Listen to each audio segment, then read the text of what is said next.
What cannot be overcome in prayer? Answer me. What cannot be done by the hand of the Almighty? Answer me. What can be done by your feeble arms? Answer me. He can take down the Iron Curtain in a day. He can convert a nation in an hour. Call upon Him. Believe Him.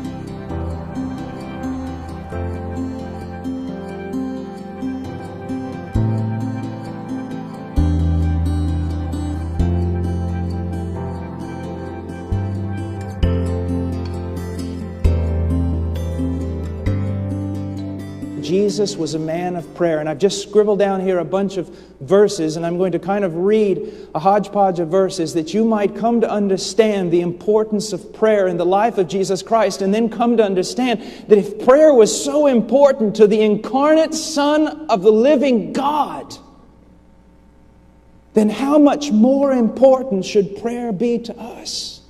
How much more should we depend upon prayer? Jesus lived a life of prayer. That's the first thing I want you to see. In Luke 5:16 it says, "But Jesus Himself would often slip away to the wilderness and pray." You know, oftentimes when we find something that we greatly enjoy, as opposed to what we grudgingly must do, we try to slip away to it. A man might want to avoid his yard duty by slipping away to watch a ball game. A man may come into work early so he can slip away to go hunting. A wife may want to slip away to go to the mall. They slip away to the things that they most enjoy. Isn't it a crime that Jesus Christ and the labor of the kingdom seems almost to be work that we want to slip away from? I heard tell of a story of an evangelist. He got off the plane and was received by the pastors, and immediately they took him out to play golf. I don't have much of a problem with that. Never played golf myself. But they took him out to the golf course, and that's a fine thing. I guess they saw that he needed to rest, and as they were going out there across whatever you cross to do whatever you do when you play golf, the evangelist just happened to mention, he said, "Well, you know, the Lord is so good. The other day he was just..." And the preacher stopped him and says, "Let's not talk shop out here. This is the place where we're going to rest. The only place you'll ever rest is in Jesus Christ." And you know when you're walking with God, when you slip away to Him, when you say, there's so much I have to do, so much grudging work, so much labor, I just wish that I could slip away to Him for a moment, because He's the one to whom I escape. He's the place I rest. When prayer becomes a labor, we're not like the Christ. We're not like Jesus. But it says He would slip away into the wilderness and pray. Notice He would go into the wilderness. My friend, the world, even the church, is just so filled up with noise. So filled up with noise that every once in a while, especially those of you who are pastors, you have got to slip away. And you've got to go to a wilderness where no one can find you and seek your God. And be very careful that sometimes you don't take along all those books with you. Because to many, Jesus Christ can just become proper exegesis, proper hermeneutic, a thing to be studied instead of a person to be loved. Jesus would slip away. In Matthew 14:23, it says, after He had sent the crowds away, He went up on the mountain by Himself to pray, and when it was evening, He was there alone. Someone said, why did Jesus need to pray so much? He was the incarnate Son of God. We're going to talk about that. But let me show you just the foolishness of that question. Could it just be possible that He always wanted to slip away and be alone with God simply because He loved Him? Because He loved Him. It says in Luke 6:12-13, It was at this time that he went off to a mountain to pray, and he spent the whole night in prayer to God. And when day came, he called his disciples to him and chose 12 of them, whom he also named apostles. Let me ask you a question. Have you ever had to make a really tough decision? Did you ever pass the entire night in prayer to do so? If you say no, I say to you, behold, we found a man stronger than Jesus.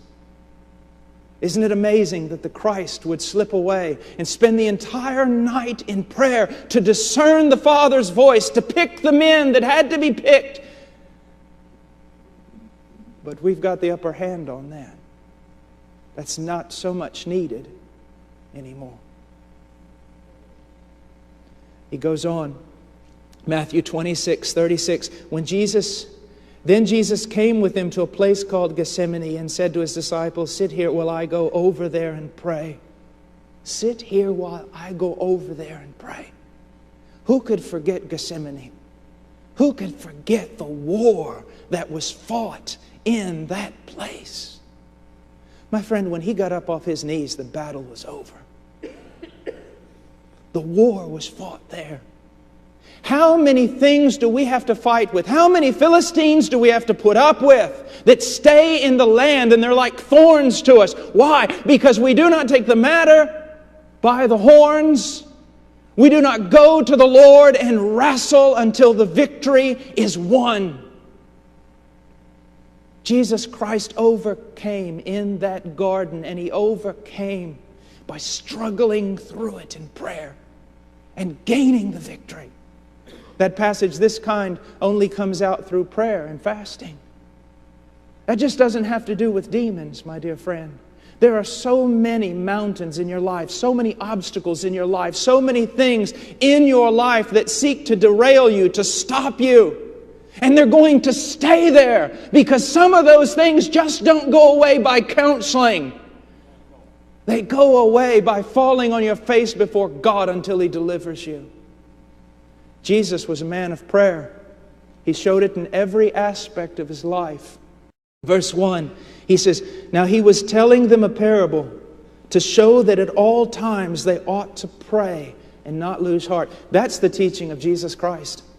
Right there. If you want to sum up everything He taught about prayer, we ought to pray at all times. Now, for you young men here, let me just teach you something that'll help you. I hear so many young men today saying, well, I don't have a specific time in which I pray. I'm more, throughout my day, I just kind of practice the presence of God. But I don't really have that secret place I go to. Let me tell you something, young man. There is no way you can learn to practice the presence of God if you do not spend much time in secret prayer. The power to practice the presence of God, the power to live a life of prayer, to always be speaking with the Father, that is born out of secret time with the Lord, segments of time with the Lord in prayer. And he said we ought to be praying always and not to lose heart. The initiating of prayer is never a problem. Do you realize that? You have initiated so many petitions before the throne. The question is, have you wrestled them through? Have you pressed on in to lay hold? Have you kept going? Are there petitions in your heart, in your mind, down on pieces of paper that possibly have been there for 15 years? But you say to the Lord, I will not let you go. It is so easy to initiate prayer, but to persevere in that praying. So he said we ought to pray, and we shouldn't lose heart, because losing heart is the very end of all praying. And then he says in 18:8, what I consider to be one of the saddest verses in the entire Bible. And it is this, in 18:8, I tell you that He will bring about justice for them quickly. However, when the Son of Man comes, will He find faith on the earth? Now, why is that so sad?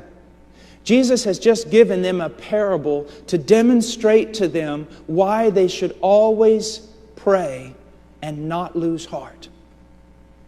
It's almost as though Christ is going, listen, my Father is faithful. My word is true. He's willing to do far more than anything you could ever ask or think. I am telling you, ask and you'll receive. Knock and it'll be open to you. Seek, you'll find. And then the Lord stops and goes, but then again, when I return, will I find anybody believing this?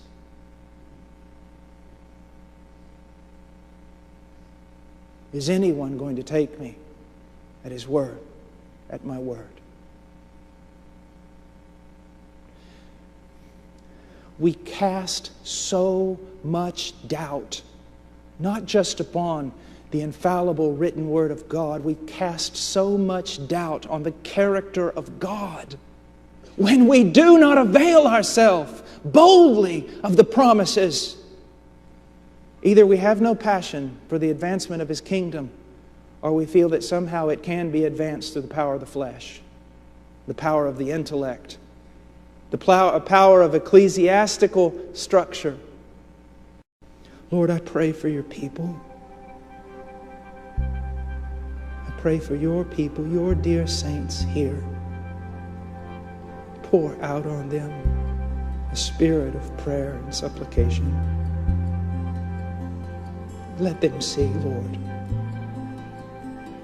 Pressing in and pressing on is where the battle is won.